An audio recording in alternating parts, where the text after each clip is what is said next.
इसवी सन 1930 शिवाजी महाराजांची 300वी जन्मजयंती, त्यानिमित्त मुंबईजवळच्या बदलापूर या ठिकाणी शिवजयंतीचा एक मोठा कार्यक्रम आयोजित केला गेला. खूप चांगल्या उपस्थितीमध्ये चांगल्या संख्येने लोक तिथे आले होते. असा हा कार्यक्रम झाला. या कार्यक्रमाचं आयोजन करणारे होते पांडुरंग शास्त्री पालये.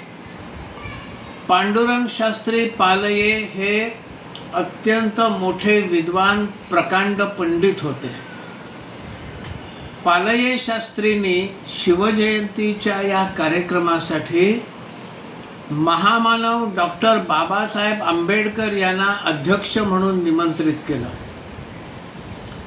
बाबासाहेबांनी अत्यंत चांगल्या पद्धतीने शिवाजी महाराजांविषयी आपली मतं जमलेल्या लोकांसमोर, मोठ्या प्रमाणावर जमलेल्या लोकांसमोर मांडली.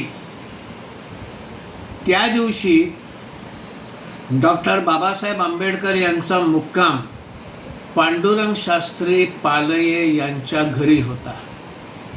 या सगळ्या घटनेचा उल्लेख धनंजय कीर लिखित डॉक्टर बाबासाहेब आंबेडकरांच्या चरित्रामध्ये सापडतो.